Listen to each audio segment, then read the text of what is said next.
Из-за обильных дождей в Зыбском ущелье сошло 6 селей. К примеру, на этом участке обрушилась подпорная стена. К счастью, пострадавших нет. Дирекция парка наняла спецтехнику для устранения последствий стихии. Это кадры любительской съемки. На них отчетливо видны последствия ливневых дождей. Разбушевавшаяся не на шутку стихия наполнила грязевыми потоками дорогу. Снесло Опацху и близлежащие постройки, подмыло участок дороги, из-за селя повреждено и кафе. Бурлящим потоком воды на некоторых участках смыло асфальт.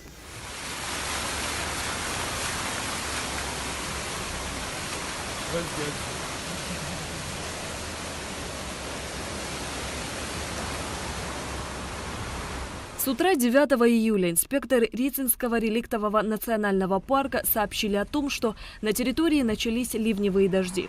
Уже к 11-12 часам внезапно с 1 по 17 километр образовались массы селей до 3 метров высотой. Движение было перекрыто. Руководство парка оперативно отреагировало на стихийное бедствие.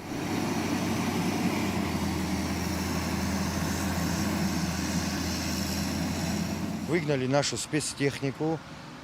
Часть у нас техники осталась на Аватхаре, часть, которая была здесь, которую мы оперативно задействовали. И плюс, пока мы начали чистить эту дорогу, попросили с Гудаутского ДРСУ, есть такой Гога Меладзе, о просьбе, он нам выделил 2 спецтехники, и в итоге 4 техниками мы сделали сразу коридор, выпустили всех туристов, перекрыли дорогу. И началась сразу расчистка этой дороги, чтобы успеть к сегодняшнему дню. Фактически от 17-го и выше на территории, например, Кушба-Яшнинского лесничества, на Гекском, на Каменном мешке, на Рите, на Аватхаре прошел обычный дождь, который мы знаем. А до 17-го, понимаете, он просто как-то, это выбросы какие-то морские, наверное, были, что где-то, наверное, смерч поднял, и здесь это все произошло. Из-за сильного ливня вышли из берегов маленькие речушки, которые нанесли большой урон близстоящим постройкам. По словам главного лесничего Тенгиза Джиргения, к природному явлению туристы отнеслись со спокойствием и практически не паниковали. Переживать стали те туристы, у которых были маленькие дети, начали задавать вопросы, откроется дорога, не откроется. Естественно, мы все вместе с инспекторами и говорим, в течение часа все будет открыто. Когда увидели, что едет спецтехника, вы не представляете, с аплодисментами начали встречать.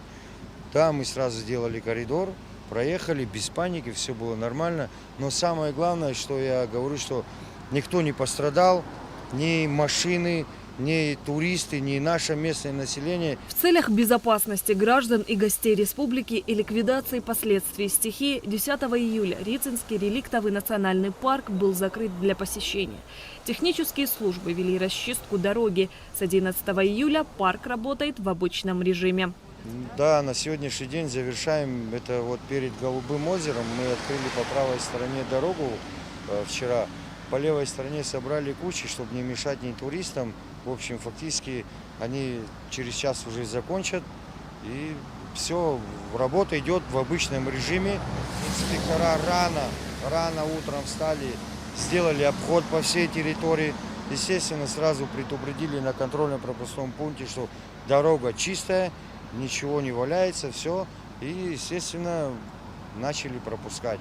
Вчера звонили турфирмы. В общем, мы фактически всем сказали, что все нормально. И сегодня дорога открыта. Как видите, поток пошел. Туристы с утра на легковых автомобилях, джипах, автобусах и маршрутках подъезжают на контрольно-пропускной пункт, стремясь побыстрее попасть на территорию Рицинского реликтового национального парка. Отлично, мы первый раз. Нам нравится. Дети довольны. Сегодня мы на озере Рица, завтра у нас забронирован новый Афон экскурсии. А так мы в Апсны 2 ночи пока переночевали, на 6 ночей путевки. У нас 8 человек, родственники, мы с большой-большой компанией. Мы, получается, успели до этих дождей прилететь. Мы прилетели с субботы на воскресенье утром, добрались до границы быстро и, все нормально. Была погода бы получше, было бы хорошо. А так, красиво, конечно, все здорово. Очень прям классно. Главный лесничий Тенгиз Джиргения подчеркнул, что такого масштабного бедствия здесь не наблюдали давно. Шазина Ханагу, Алексей Бухава, Абхазское телевидение.